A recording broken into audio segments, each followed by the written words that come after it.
What does it truly mean to be smart?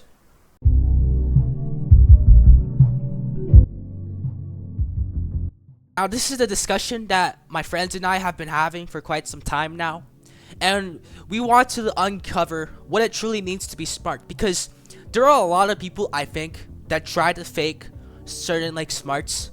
Like they try to pretend to be super intelligent, super smart, super tech savvy or whatever. They try to be super wise and whatever. And then it turns out that they're just faking all of this. They're LARPers inherently.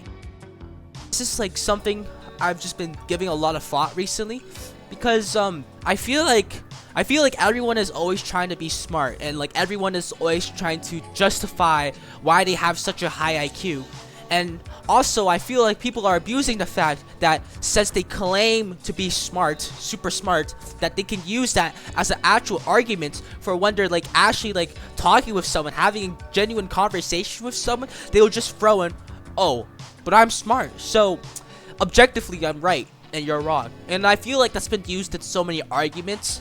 Just the IQ stat in general has been abused so much in and basically every single argument, because at this point, people, if you claim to have a higher IQ, you basically won the argument. And it's just something that I've seen so much recurring over and over again. And honestly, I just want to get an answer of what it truly means to be smart. This all stemmed from this one Instagram reel that I saw on the internet, and basically what it was about was this one guy interviewing this other guy about his stance on what racism is and if racism is wrong. And basically, it was a normal interview, to say the least, until he calls out the fact that there are some objective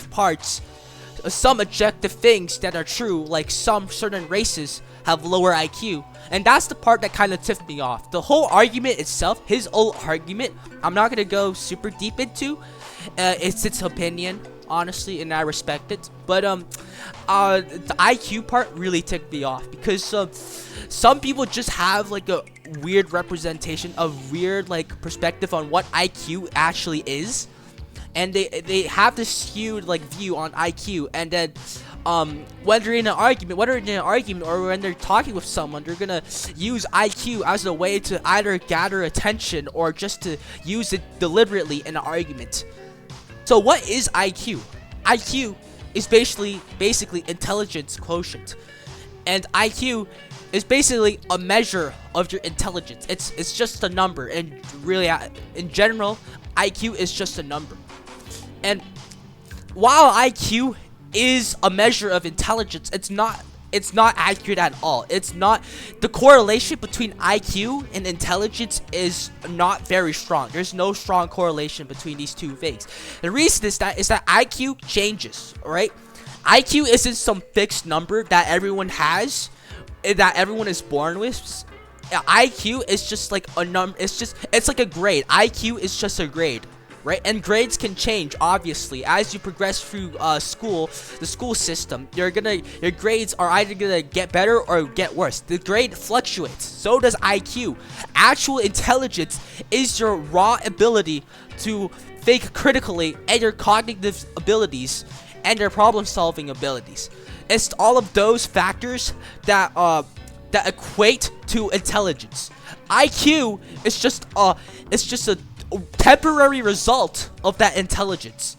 This is why I genuinely dislike people that say, "Oh, I have a IQ of 130. I'm above average," which is okay, it's cool that you have a IQ of 130, but where did you get that statistic, first of all?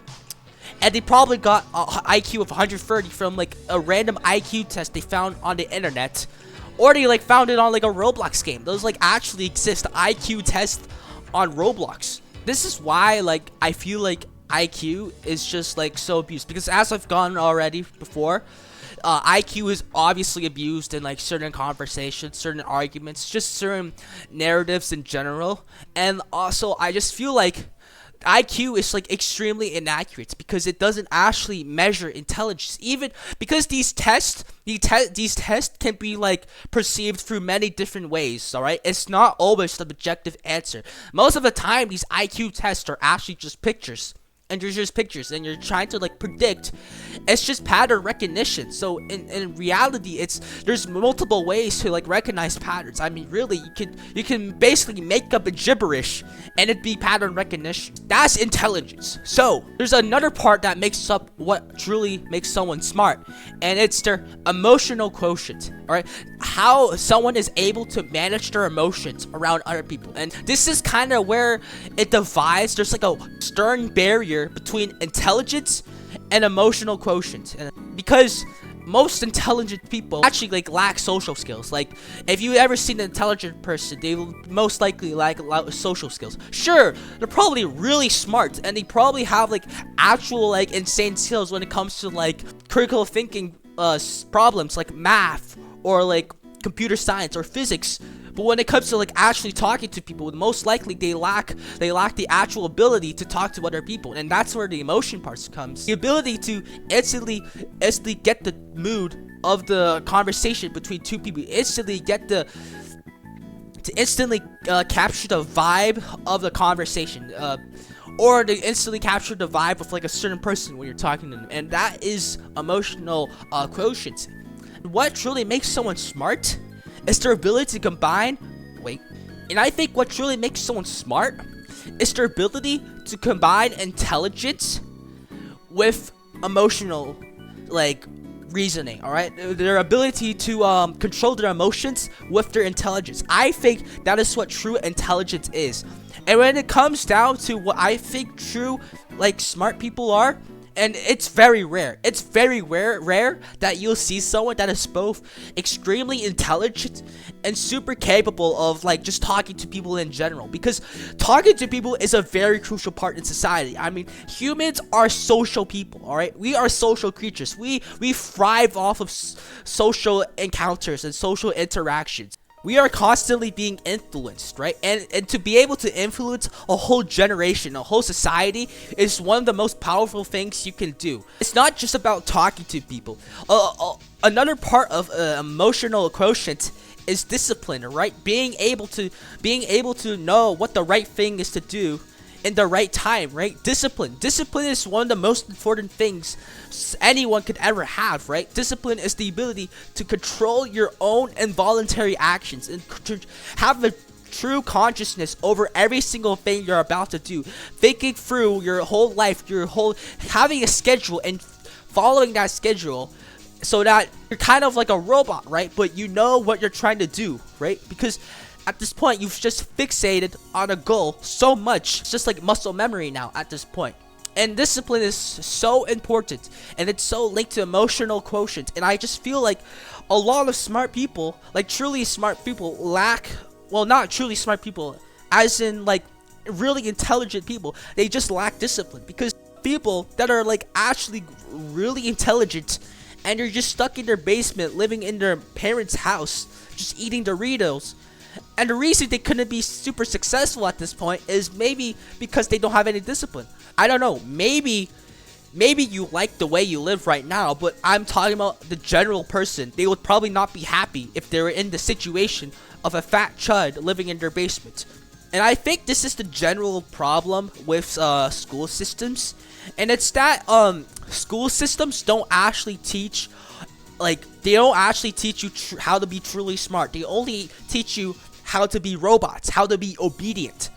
And yes, discipline is very important, but school should also be training the intelligence part of your brain, right? The critical thinking part of your brain, cognitive abilities. They should be training that instead of just trying to build robots. Because what I think the school system is designed is to well, this is a very well known rhetoric about the school system, but basically it's about creating robots essentially so that they can fuel jobs, and then they replace all sorts of things through industrialization and automation. Like medicine was largely used to replace natural like antidotes for like healing processes, and now we just use processed medicine. Sure, medicine might be better, but at the same time, these natural antidotes truly could heal people, but medicine is just so much harder to produce, and the only way to produce it is through industrialization and automation.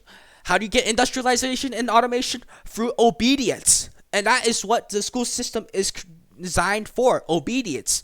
So anyways, that's what I just wanted to talk about. I just kind of wanted to get that off my mind a bit because it's something that's been stuck in my head for a very long time, and I've just constantly been thinking about it, polishing my ideas about what it means to be smart.